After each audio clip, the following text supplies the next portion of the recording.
Oh, really? Vampire! We take your candy! Count Dracula. I am Dracula. And I bid you welcome, Mr. Hunt, to my house. Come in. Our first award goes to the vampire for most blood drained in a single evening. The strength of the vampire is that people will not believe in him.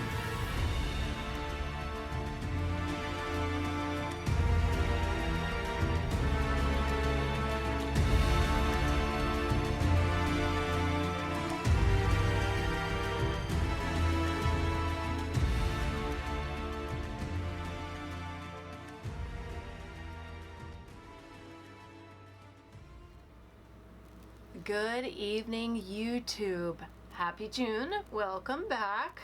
I'm feeling a little bit better, but I am still fighting this cold. I don't know what it is, but it's lingering. All right, let's go ahead and jump in. I have not gotten anything ready yet, so you are going to get to follow along with me. So I actually had to restart my computer because it's been giving me problems.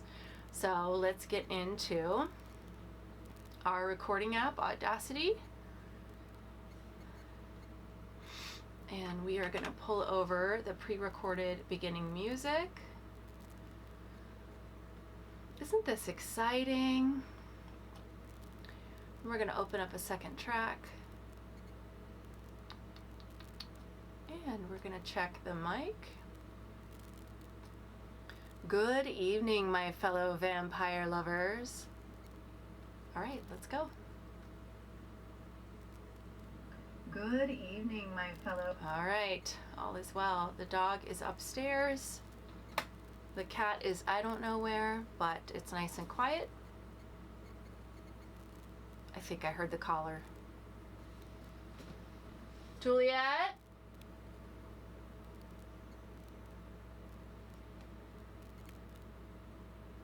I thought she was sleeping, but whatever. If she comes down, we'll figure it out.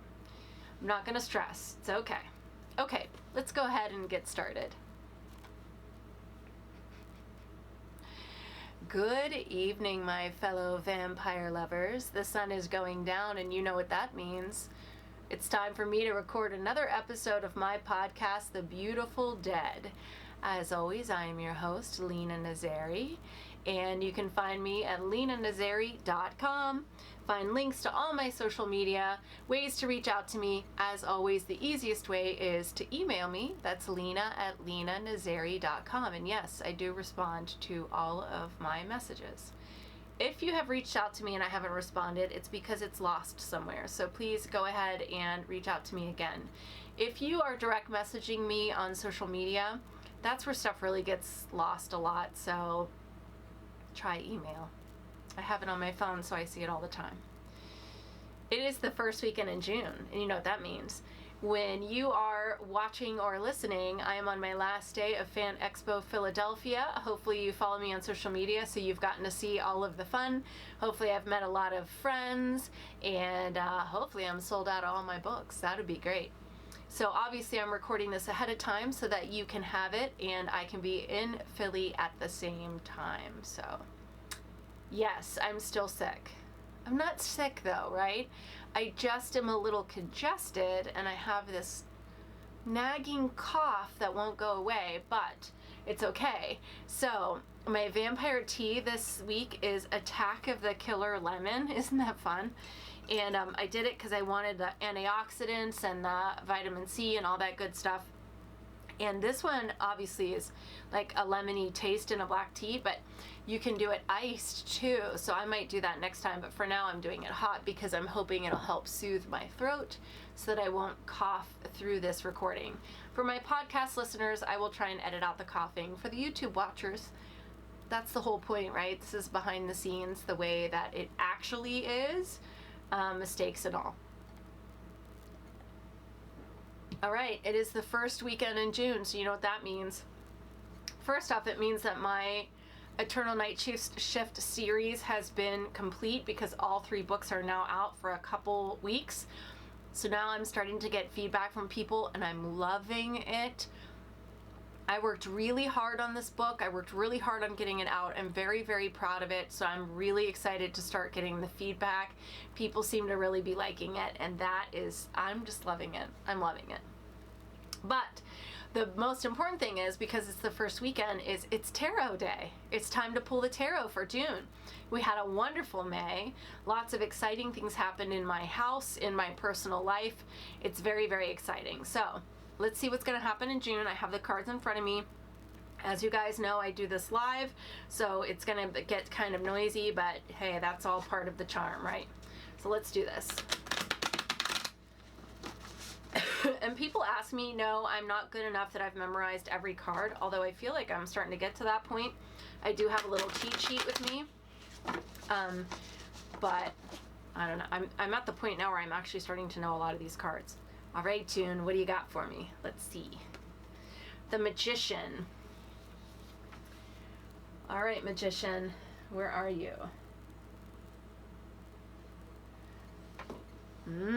Manifestation, creation, resourcefulness, inspired action, willpower, logic, skill, intellect. So that tells me that I'm going to start manifesting the things that I've put all this very hard work into, focusing on my books and this podcast. I've been very, very cognizant of making sure that this is out every week because I think that you guys rely on it, and I think it's important that if you say you're going to do something, you do it. So I've been very focused on that, but not just that. In my personal life, I've been very, very good about my eating, about getting to the gym, about work-life balance. You guys know that I've been trying to work bedtime routines. That's made a huge difference for me. So I'm just going to continue to do what I'm doing and persevere and focus on my goals and my plans, and can then manifest everything that I've put this into. You guys can't see it, but behind me is a vision board. I do a vision board every 90 days, and that helps me to focus on my goals for those 90 days. So, all right, Magician.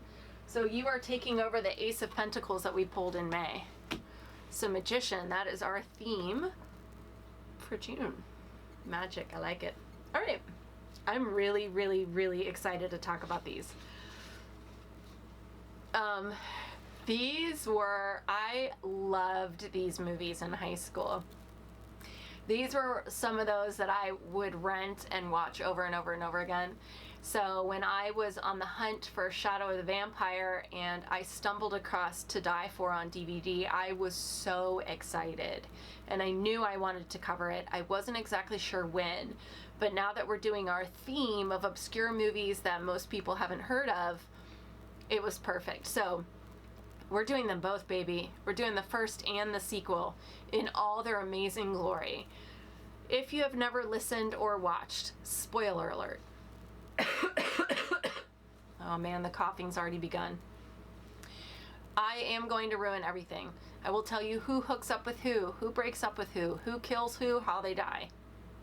So be forewarned. Let's talk about it.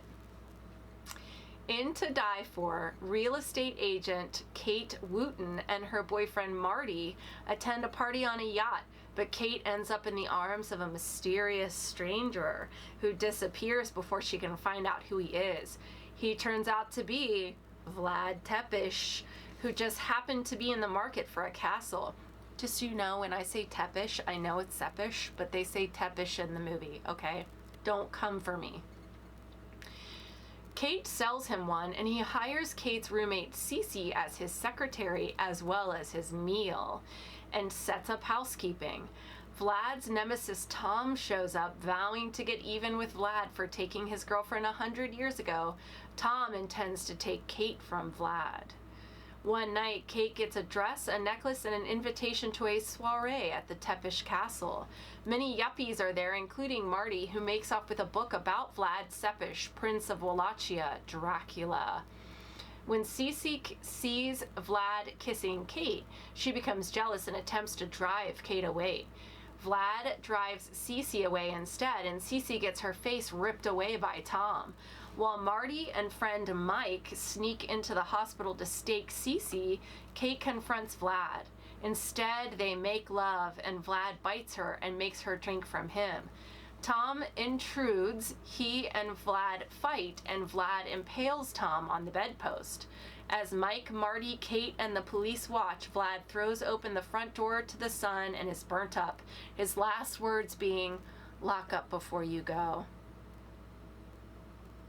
In the sequel, about 2 years having passed since Vlad Tepes and Tom fought over Kate Wooten and Mike and Martin staking Cece, Kate still lives but is traumatized. Martin works at a bank in Los Angeles. Vlad has now become Dr. Max Schreck, night shift emergency room doctor, who drinks only plasma and dispenses blood to his cohorts. Tom is back as Max's blood-sucking brother, and Cece lives with Max and Tom in their castle near Lake Serenity, where there have been a rash of coyote attacks on people. Martin recognizes the bite patterns right away, quits his job, and drives to Lake Serenity. Also within the last 2 years, thanks to Max's effing and feeding habits, I'm going to say effing because I'm not trying to get in trouble with YouTube, a baby has been born and adopted out to Nina, whose husband ran off, leaving her and her brother Danny to raise baby Tyler. They are running a bed and breakfast near Lake Serenity. Nina's having a problem with Tyler. He won't eat. Danny is being turned by Cece and is of no help. So Nina takes Tyler to the emergency room where Max recognizes his son immediately and romances Nina so he can be close to them. In the big climax at the Tepes Schreck castle, Max reveals his parentage to Nina and asks her to stay with him. Tom threatens to turn Tyler all the way and kill Nina in the process. Max attempts to stop Tom, but Tom knocks Max out. Danny comes to Nina's rescue, but Tom cuts off Danny's head. Cece comes to Max's rescue by impaling Tom, but Tom pulls Cece close and impales her on the same stake. Max recovers and finally disintegrates Tom, but Martin pulls open the curtains and fries Max in the morning sun. If you have questions, I know. Don't worry, we're going to talk about it. Okay, let's do some trivia. This one I thought was interesting. There's not a lot of trivia out there, guys. This is not a very well-known couple of movies, so there's not a whole lot of trivia, but this I thought was interesting. Allegedly, in 1992, a man in Wisconsin was watching the sequel with his girlfriend when he suddenly cut her and tried to suck her blood, claiming that he was inspired to do so by the film. It's interesting. Okay. Vampire crossovers. There actually are some really great ones here. So, Dwayne Jones is in the sequel, and of course, just a tiny part. And of course, he was Dr. Hess in last week's Ganja and Hess. Brendan Hughes plays Vlad Tepes in the first movie and is in Howling 6: The Freaks. And he was also in a movie I had never heard of called Sundown, the Vampire in Retreat, which is very interesting. And then Scott Jacoby is in both 1 and 2. And it looks like I forgot to write down what the crossover was. So we're going to pause the podcast, and YouTube, we're going to look this up together. It looks like I got distracted and forgot to write down what the crossover was. So Scott Jacoby is in both 1 and 2. Who did he play? This is behind the scenes, everybody.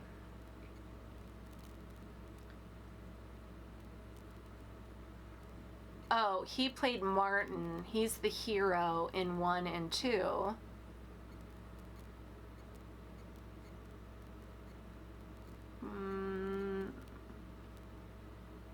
I don't know why I wrote him down, because it doesn't look like he was in any other vampire movies. Maybe I just wrote him down because he was in 1 and 2. All right, we're going to go back to recording now, and we're going to cut that part out.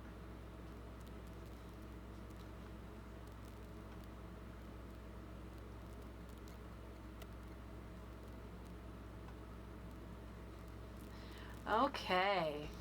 Vampiric references. So, if you didn't catch it, in the sequel, Vlad changes his name to Max Schreck, and that is actually the name of the German actor who plays Count Orlok in the original Nosferatu, if you didn't know that. And then I just wanted to put this in here. The book that Martin finds in the first one and then gives to Nina in the second one is supposed to be about the real Vlad Tepes. However, it is a mix of real lore and then the novel Dracula. So there's like a weird mix of fact and fiction in this book. And interesting enough, the picture of quote unquote Dracula changes from the first movie to the second because the actor who plays Vlad changes from the first to the second. God, I love the 90s. All right, let's break it down. Relationship to humans, pretty classic vampire-human relationship. They walk amongst the humans, they feed on humans, they sleep with them, they fall in love with them, they get them to do their daytime errands. However, this one is an anomaly. We don't see this one too often. We see it, but not too often. And then this one, human and vampire can create a baby that is half human, half vampire, which we know is a dhampir. Relationship to animals. In the sequel, Max has a Rottweiler that protects him during the day. Now, we don't know if this is because he has power over dogs or if because this is just a very well-trained Rottweiler. So it could be either one. I don't want to speak to Max's powers, but I did want to bring that up. Appearance.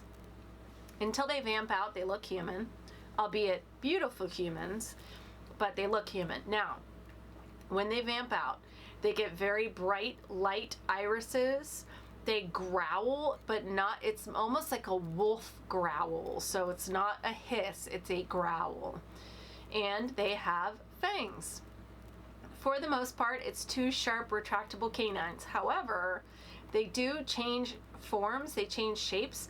So sometimes in different forms, the fangs will change. So sometimes it's two sharp retractable canines. Sometimes there is two on the bottom when they're in like wolfman form. So it just depends. And then when they are really getting nasty, and we see this with Tom, they have a mouth full of fangs, almost shark-like teeth. Blood, yes. These vampires drink blood. Not only do they drink blood, but in the first one it's mentioned that the human is completely drained. So that means one vampire can drain a human. That's a lot of blood, by the way. And then the half vampire baby in the sequel cries until he is fed blood, at which point in time he calms down. Food. We never see them eat or drink. However, we do see Tom smoke. So that tells us a couple things. One, I mean, unless he's just trying to look cool, he's actually impacted by the tobacco. So apparently they can do some form of like drugs in this.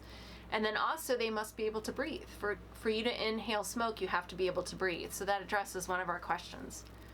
Sunlight. They cannot be in the sun. Classic. Sleep. This is actually answered for us when a party goer at Vlad's in the first movie wanders downstairs and finds a coffin. So thank you to the drunk girl for letting me know that.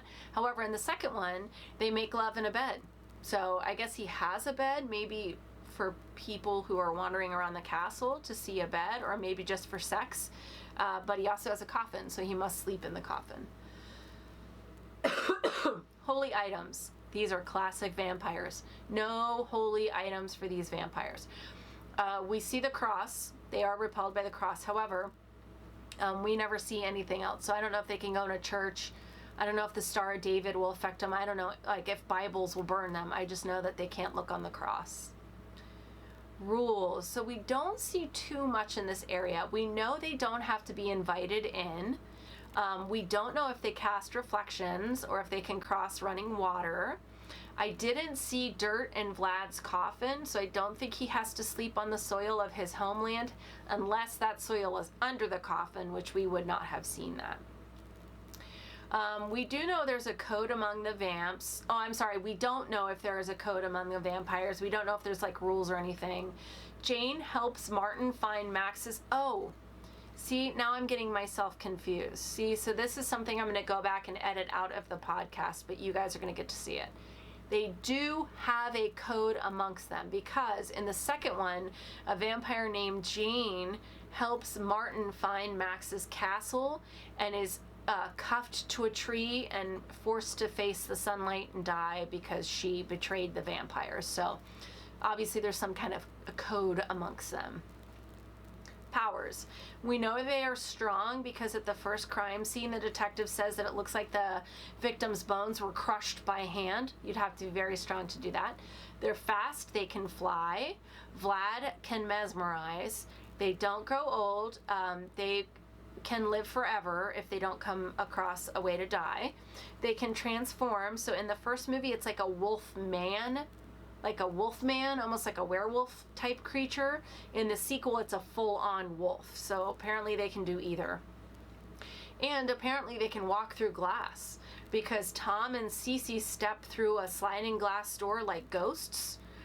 They heal, but it's at different degrees, because Jane's face is burned by the sun in the sequel and it hasn't healed by the next night. She's still like has melted flesh. So it takes a while to heal that kind of damage, or maybe it's because she's younger, or maybe she needs to feed to heal, but all I know is she's not healed at that point. And Vlad/Max/Dracula can come into your dreams. He actually sends a dream to Nina where she sees her bedroom on fire, and he comes to her and he's kind of transparent like a ghost, and he's like telling her, please, I know that I'm evil, but I'm also good. I want to love you. I want to be with you. So apparently he can send himself into your dreams.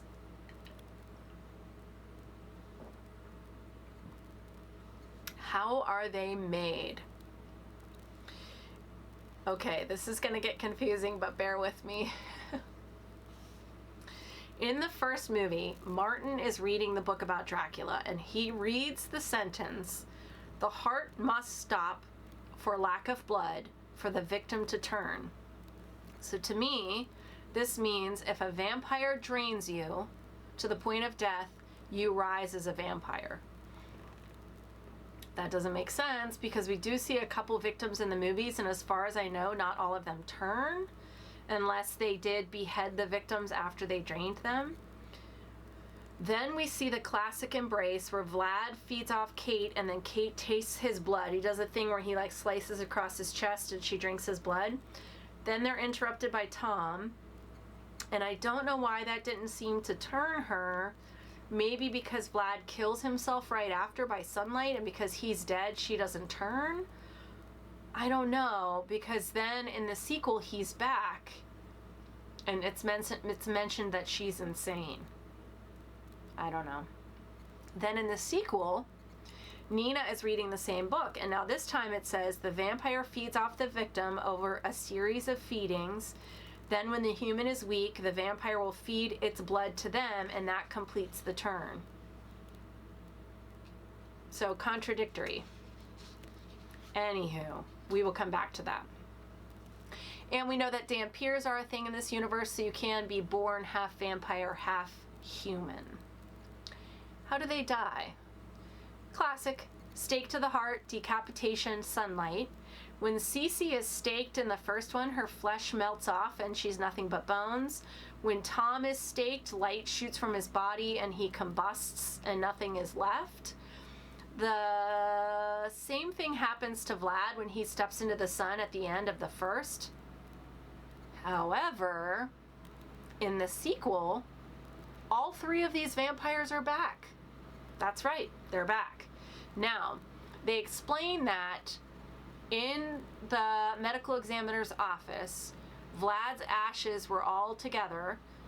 The examiner cut their finger, bled on the ashes, and then Vlad came back.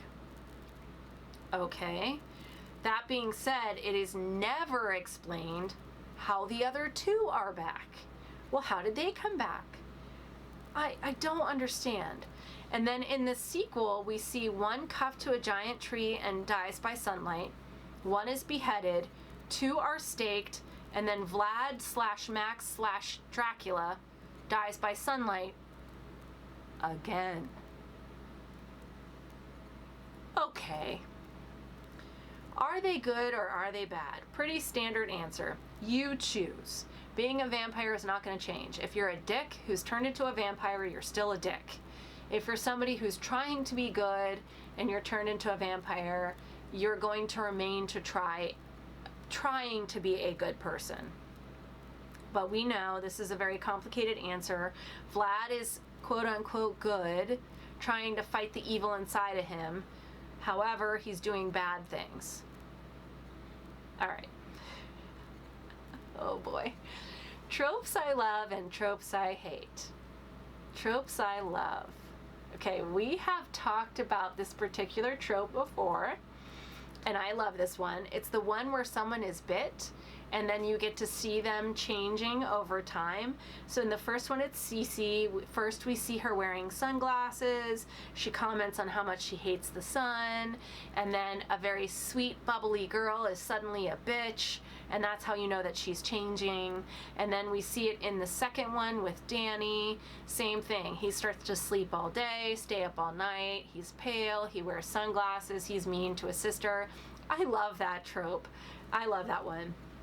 More than that, and I know how cheesy this is, but I love the fated love trope, where there's the tortured vampire who's been alone for so long, for centuries, loving no one, but then this one person comes along and instantly he's in love and he knows this is their true love. Even though for Dracula / Vlad / Max, this happens twice in the first and the second movie. I love it. It's so cheapy. It's so cheesy. I also love when the male vampire has long hair and wears dated clothes like poet shirts and vests. It's very classic. It's totally a trope. But if you've read my books, you'll know that my Soren is very much like this. It's because I just love it. And we even get the bonus of the passionate sex scene in a 4-poster bed with candles lit and a thunderstorm booming outside. It's cheesy as I love it. I'm a sucker for it every time.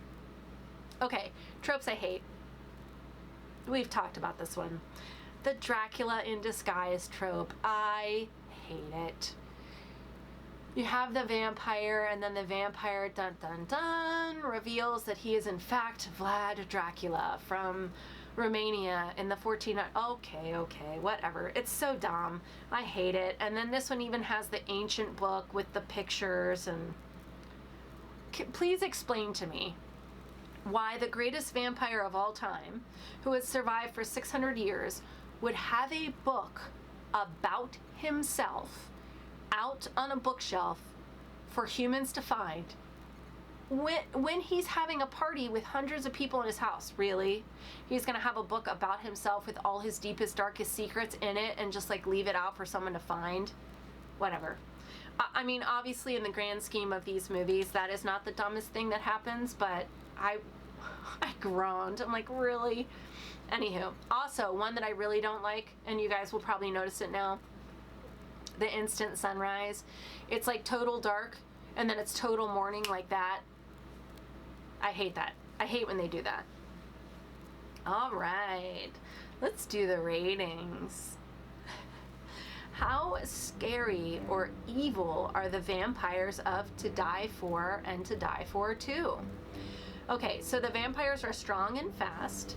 They can transform into wolfmen or wolves. I think they can control dogs to protect them during the day. They have a type of mind control. They can fly. They can walk into any home they want. They drain their victims almost nightly. Based on the sequel, they can come back from pretty much anything. The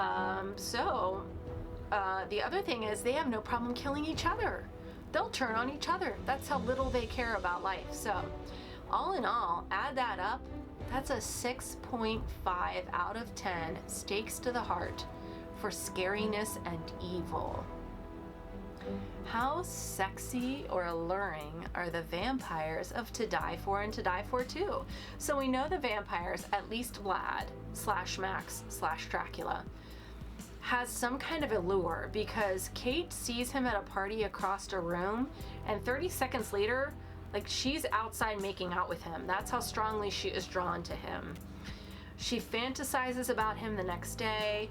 Vlad tells Cece to undress, and she immediately does it. So I think she's under some kind of thrall when he first does it. We know they have sex because we see it between Vlad and Kate, and then we see it between Max and Nina. And of course there's a baby, and we all know how babies are made. And Tom even says, this is because of your effing and feeding. It's so much better with the whole word, but you're gonna have to imagine that. And they will die for the women they love. And I mean, how sexy is that? So, calculating it all out, I am giving them an 8 out of 10 onks for sexiness and allure. Tom pulled it down a little bit, but let me tell you, Vlad, and especially Max in the sequel, oh my. My thoughts. Wow. If you want to travel back in time to the late 80s, early 90s, and really see what vampires were like at that time, this will do it. This will do it for you. So, like I said, I watched the first one on DVD. The second one was streaming on this little channel on Amazon Prime that I had to buy. The quality of the first one leaves much to be desired. The second one is not much better, but it's not terrible. That being said, the crappy picture actually adds to the nostalgia. The music is classic 90s. It's amazing. They're listed as romantic and erotic if you go look it up. I mean, there's not a lot in this movie I would call romance so much.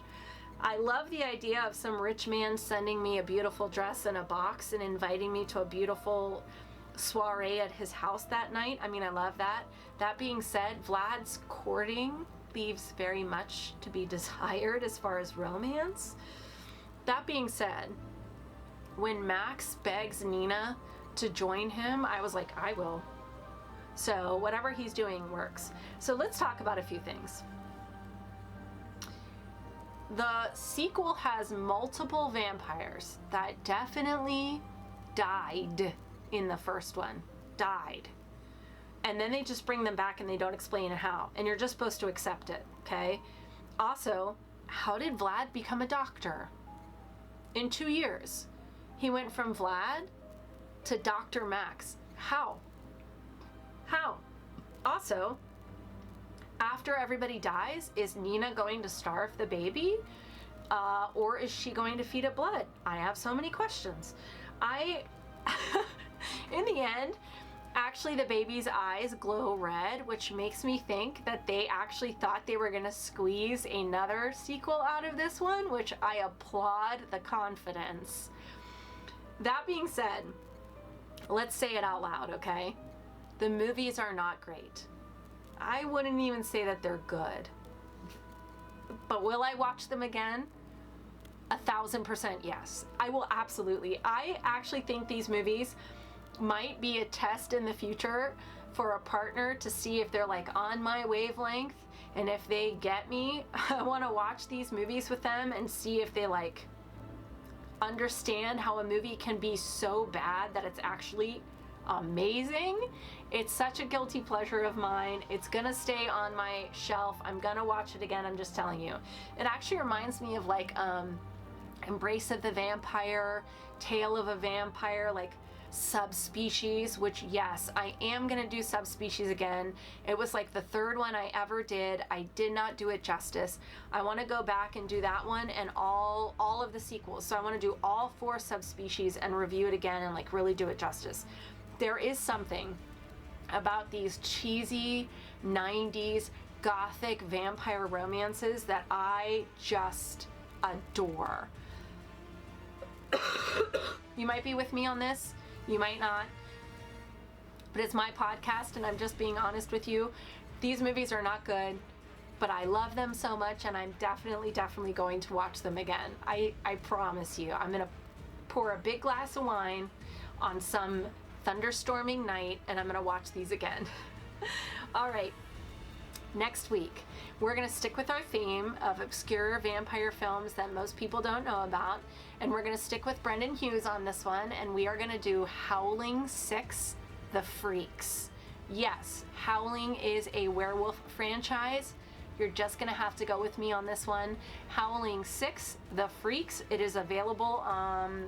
If you go to Amazon Prime, it's on Freevee with ads, but you can watch it for free, so go do that. Join me in a week when we talk about Howling 6, The Freaks. Just trust me on this one, guys. All right, I love you all. Hopefully everything went wonderful in Philadelphia and you're following me on social media and I'm having a blast. If not, I'm having a blast doing these podcasts and I'm having a blast revisiting all of these movies. I'm gonna wrap it up now, rest my voice, because I'm gonna need it for Philadelphia. I wish you wicked hugs and bloody kisses. Good evening. All right, so we had some issues here on video. I had to look some stuff up. I messed up one of my categories. And then at the end it cut off and I had to hit record again, so I'm sure you're gonna see like a little weird splice, but hey, that's the whole point of this channel, so you can see what really happens behind the scenes. I'm gonna wrap this up. I'm gonna edit this so I can get my panel ready for Philadelphia, which is a few days from the day I'm recording, so I'm getting a little bit nervous and I really need my voice, so I'm gonna end this all, but I love you guys. I'll see you next week.